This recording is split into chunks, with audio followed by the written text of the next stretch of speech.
안녕하세요. 이제 우리 새로운 단원, 큰 대단원 3단원을 시작하게 되었습니다. 3단원은 위기의 지구예요. 지금까지 우리가 1단원에서 지구는 정말 소중하구나, 소중한 지구에 대해서 생각을 했고, 두 번째는 그런데 이 지구가 끊임없이 변하는구나, 생동하는 지구라고 해서 고체의 변화 그리고 유체의 변화에 대해서 살펴봤습니다. 그리고 보니까 이런 우리의 지구가 지금 위기에 처했구나 하는 것이 바로 3단원이 되겠습니다.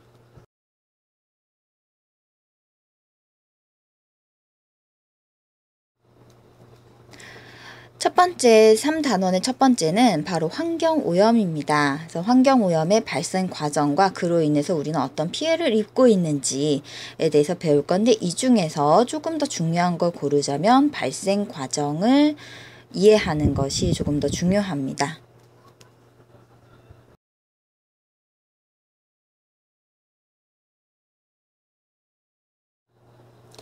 자, 환경오염의 발생 과정인데요. 우리가 이 단원에서 환경오염은 어디가 오염되었지에 따라서 크게 4가지로 구분을 했습니다. 바로 대기오염, 해양, 토양, 수질오염 이렇게 나누는데, 사실 해양도 물이고 수질도 물이죠. 네, 여기서 이제 수질오염은 주로 이제 하천의 오염을 의미하고요. 해양오염은 이제 말 그대로 바다의 오염을 의미하게 됩니다. 그러니까 지금 현재 지구는 위기에 처해 있는데, 그것의 가장 큰 이유는 바로 인구 증가와 산업화입니다. 특히 이 산업화가 이제 산업혁명부터 시작이 되면서 우리가 본격적으로 화석연료를 사용하게 돼요. 석유, 석탄을 태우죠. 그럼 이 화석연료의 사용은 CO2 증가를 일으킵니다. 이 CO2 증가는 기온의 상승을 불러일으키는데, 이것이 바로 지구온난화로 연결이 되죠. 이 화석연료는 CO2뿐만이 아니라 다른 오염물질도 내보냅니다. 지금 현재 환경 파괴가 심하죠. 인구가 증가하다 보니까 집을 짓고 농사를 짓고 그 살아야 되잖아요. 어떤 일이 벌어지죠? 산림이 파괴가 되죠. 그리고 생태계가 교란이 됩니다. 생태계도 역시 파괴가 됩니다. 나무가 점점 없어지니까 이 CO2를 제대로 없애지도 못하고 좀 뭔가 악순환이 되겠죠. 그래서 이제 지구라는 거는 우리가 앞에서도 얘기했지만 하나의 유기체와 같은 존재입니다. 그래서 지구의 각 권역, 대기권, 기권, 대기권, 기권 같은 말이죠. 기권, 수권, 지권, 생물권의 그 4개 권역이 서로 상호작용을 해요. 그러니까 하나가 어떤 변화가 일어났다, 그러면 얘가 다른 권역에 다 영향을 준다는 거죠. 그래서 이것을 우리가 하나의 유기체와 같이 이제 시스템을 유지한다라고 표현을 하는데, 그렇기 때문에 우리가 환경을 보호하는 게 우리에게도, 우리 생물권에게도 아주 유용하고 중요하다는 겁니다. 자, 그럼 이제 첫 번째 대기오염부터 살펴보도록 하겠습니다. 우리 교과서에 있는 내용만 알아도 사실 충분하긴 한데, 우리 교과서에는 없는데 수능에서 언급되는 것들이 많아요. 특히 이 단원이. 그래서 선생님이 필기를 좀 할 거예요. 그래서 여러분들이 교과서하고 선생님이 수업 시간에 나눠주는 학습지하고 나란히 펼쳐놓고 이 강의를 들으면 좀 더 도움이 될 것 같습니다. 대기오염 시작할게요. 대기오염에서 우리가 첫 번째로 살펴볼 것은 대기오염 물질입니다. 과연 어떤 물질들이 대기를 오염시키냐. 자, 여기서 우리가 대기오염 물질은 1차 오염물질과 2차 오염물질로 나누게 됩니다. 1차 오염물질은 공장이나 자동차에서 뭐 화석연료와 같은 것들을 연소를 시키면서 나오는 나쁜 가스들을 의미하는데, 이게 그런 오염물질을 그냥 다 1차 오염물질이라고 그래요. 그래서 우리 교과서에 가장 큰 비중을 차지하는 자동차 배기가스 안에 들어있는 대기오염물질이 나오는데, 이것이 모두 다 1차 오염물질입니다. 이 중에서 이제 탄화수소라고 하는 거를 좀 더 자세히 살펴보겠습니다. 탄화수소는 탄화수소죠. 탄화수소예요. 그러니까 탄소하고 수소로 이루어진 건데, 이 탄소와 수소의 개수가 아주 다양해요. 그러니까 뭐 CEH4 이런 것도 있고, 그다음에 뭐 C가 한 60개쯤 되고 H가 한 120개쯤 되는 이런 애도 있어요. 그 중에서 대기를 오염시키는 애들은 바로 이렇게 가벼운 애들이죠. 바람에 날아다니는 아이들. 자, 이런 게 이제 탄화수소라는 거고요. 그 다음에 또 하나 우리가 1차 오염물질을 추가할 게 바로 뭐냐면 VOC라는 애들입니다. 얘는 영어로 얘기하면 Volatile Organic Compounds예요. 이거는 이제 복수형의 여러 개 물질이 있다라는 뜻인데, 그게 무슨 뜻이냐면 Volatile은 휘발성, 오게닉은 유기, 컴파운드는 화합물, 그리고 S는 뭐 복수의 S죠. 물들 뭐 이런 뜻이니까.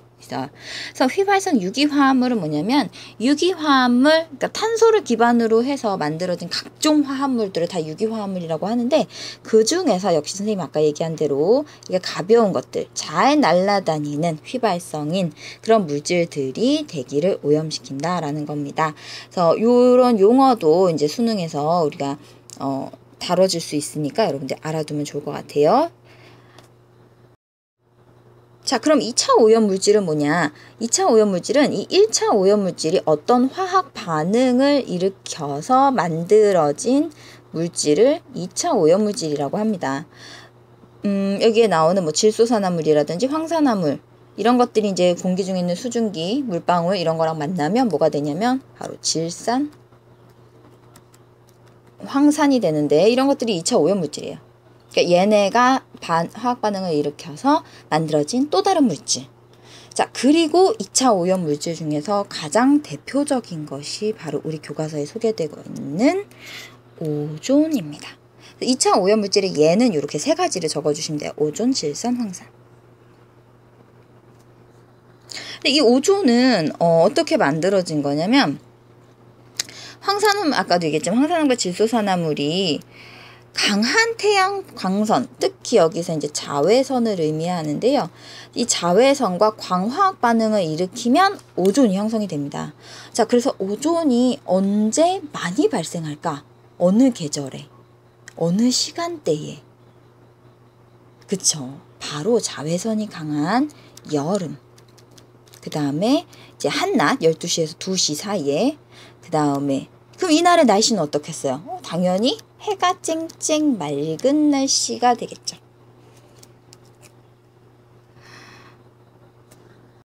그래서 공기 중에 이런 오염물질이 많이 있으면 대기 오염이 심각하다라고 표현하는데, 대기 오염이 아주 심각한 상태를 부르는 명칭이 있어요. 그걸 바로 우리가 스모그라고 부릅니다. 여러분 누구나 한 번쯤 들어봤을 거예요. 자, 이 스모그에도 유형이 있습니다. 어떤 유형이 있냐면 주로 1차 오염물질이 안개처럼 자욱하게 끼어있는 그런 스모그를 우리가 황화스모그라고 합니다. 황화스모그. 주로 1차 오염물질이 자욱하게 까여져 있는 거. 그래서 얘는 원인 물질이 바로 뭐냐면 화석연료예요. 화석연료를 연소시켜가지고 나오는 그 1차 오염물질들 언급을 했었죠. 그래서 얘네가 아주 자욱하게 깔리는 시간대가 주로 밤이나 새벽, 그리고 겨울에 얘네가 흩어지지 않고 진하게 자욱하게 끼고요. 그 다음에 일사량은 약할 때, 그러니까 햇빛이 별로 강하지 않을 때 이 황화스모그가 강합니다. 원인은 뭐겠어요? 이 화석연료를 많이 태우는 애들. 그렇죠. 바로 공장, 그리고 난방을 할 때입니다.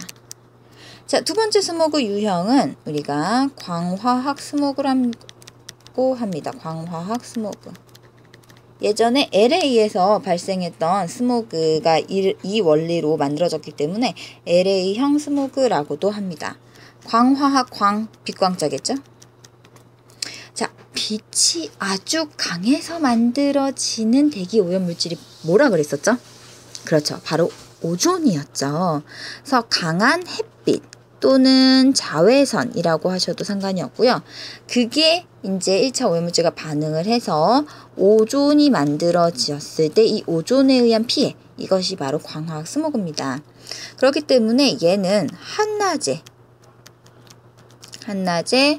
여름이라는 계절에 주로 발생을 하겠죠. 일사량이 아주 강할 때, 햇빛의 양, 일사량이란 건 햇빛의 양인데 햇빛이 아주 강할 때 발생을 합니다. 원인은 바로 자동차예요. 자동차의 배기가스에서 나오는 그 물질이 이제 오존으로, 자외선과 반응해서 오존으로 되기 때문입니다. 그러니까 결론적으로 대기 오염은 겨울이나 여름이나 상관없이 다 발생하는데 그 어떤 발생되는 원리나 이런 것들이 조금 다른 유형이다라는 거죠. 자, 대기오염에서 마지막으로 우리가 추가해서 살펴볼 것은 바로 대기오염에 영향을 미치는 요인들입니다. 뭐냐면 대기오염 물질이 이제 자동차를 간단하게 그려볼까요? 자동차 빵빵 나갑니다. 바로 이 배기가스가 이제 오염물질이 될 텐데 얘가 이렇게 배출이 된 다음에 공기 중에 확 흩어져요. 그러면 이 사람 입장에서는 배기가스가 배출이 되긴 했지만 그래도 사방에 흩어졌기 때문에 실질적으로 숨을 쉴 때 느껴지는 건 좀 희미하겠죠. 그런데 이 자동차 배기가스가 흩어지지 않고 그대로 이 사람에게 쫙 옵니다. 그러면 아주 건강에 해롭겠죠. 이것이 바로 대기 오염 물질의 확산이라고 부르는 개념이에요. 그래서 확산이 잘 되는 환경에서는 그래도 대기오염이 좀 덜 느껴지고 확산이 잘 안 퍼지는 환경에서는 대기오염이 심각하게 느껴진다는 거죠. 심각한 거죠. 그쵸? 심각해요. 그럼 이 대기오염 물질의 확산에 영향을 주는 요인이 3가지가 있어요. 첫 번째 우리가 살펴볼 것이 바로 대기의 안정도입니다. 대기 안정도라는 거는 공기 분자들이 활발하게 움직이냐 안 움직이냐예요. 그래서 활발하게 움직이면 불안정하다라고 표현하고 공기들이 별로 움직이지 않는다 그러면 안정하다라고 표현합니다. 그럼 언제 활발하게 움직이고 언제 별로 안 움직이는지가 중요하겠죠. 그것은 바로 높이에 따른 기온 분포에 의해서 결정이 됩니다. 이걸 높이라고 하죠. 학습지에 이 그래프가 있어요. 기온. 자, 해가 쨍쨍 내리쬐입니다. 보통 지표면은 이글이글 타오르죠. 그런데 높은 산에 올라가면 선선한 바람이 붑니다. 이게 일반적인 기온 분포예요. 점점 올라갈수록 뭐 히말라야 산 꼭대기에는 눈이 아직도 쌓여 있죠. 네, 그렇게 지표면서 이제 점점 높이 올라갈수록 시원해집니다. 온도가 낮아집니다. 그래서 밑에 있는 공기는 그렇죠. 따뜻한 공기예요. 그러면 위에 있는 공기는 어떤 공기일까요? 차가운 공기겠죠. 자, 근데 차가운 공기는 어디로 이동하고 싶을까요? 그렇죠. 밀도가 크니까 밑으로 가고 싶죠. 따뜻한 공기는 그렇습니다. 바로 위로 가고 싶어 합니다. 그래서 순환이 일어나요. 공기에 움직임이 생기는 거죠. 요 상태가 바로 불안정 상태입니다. 그런데 이 일반적인 기온 분포가 달라질 때가 있어요. 특히 겨울철 새벽에. 그때 어떤 일이 벌어지냐면 지표면의 기온이 너무 낮은 거죠. 겨울철 새벽에 새벽에 일어났는데 뭐 길바닥이 얼어 있거나 막 이런 경우도 있죠. 그 정도로 겨울 새벽은 굉장히 춥단 말이죠. 그래서 지표면의 기온이 또 떨어진 거예요.